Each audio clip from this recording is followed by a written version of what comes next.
a team leader, you've taught your salespeople how to establish credibility and determine whether the prospect is a potential buyer. Now what? Many agents think they're selling the prospect as they spend hours touring home after home. Big mistake. This isn't selling. It's called buying.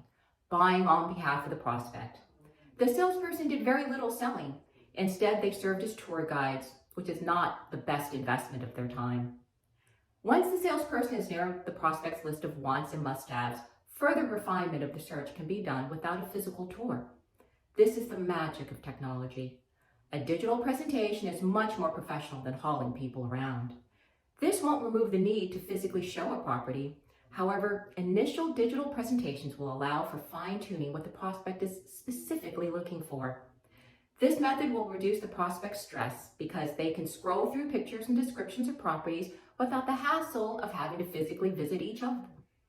There will always be those who won't consider buying a property without a walkthrough. More reason for why a salesperson needs to ensure the specific properties visited meet the refined criteria of the prospect before scheduling those physical tours. The goal is to reduce the number of properties shown and set the stage for the choice of 2. Agents think the more choices presented, the better. This is not the case. Neuroscientific research shows it's easier for a person to make a choice when there are only 2 options. Also, make sure the properties presented are no more than 10% above the prospect's budget. The prospect may be willing to pay 10 to 15% more than they can afford, but taking a prospect to a property costing much more will cause a loss of credibility on the salesperson's part and create an uncomfortable situation.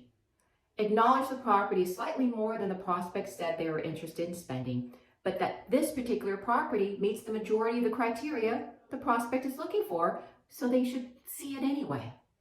Get them to agree or disagree with the suggestion. As the different properties are described, share the benefits the prospect will enjoy when they acquire the property. Don't limit it to the most immediate. Paint a picture of future benefits. Everyone wants to be at the right place at the right time, so let them feel like they will be well positioned for the future. Say something like, when investing in a piece of real estate, you need to think about the future.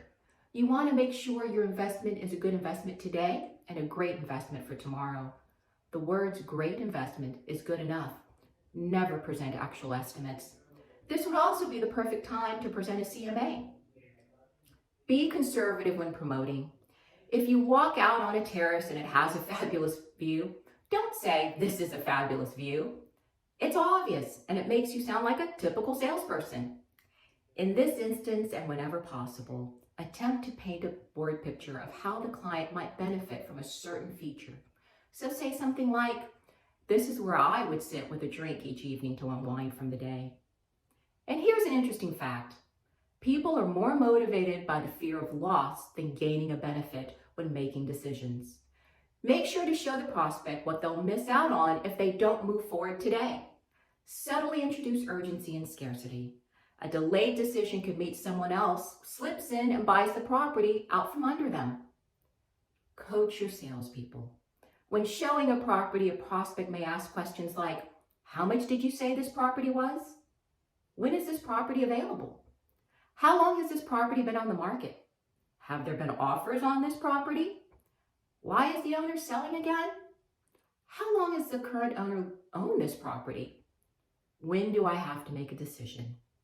These are all buying questions. So knowing this property is now being considered allows for the subtle dropping of hints. This property is a very hot commodity.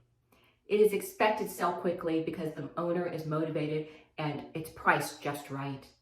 It's time to pick up the pace. The prospect will get caught up in the agent's energy and unknowingly begin to respond to the urgency involved. Protecting their interest by getting this property off the market becomes the next step for the salesperson.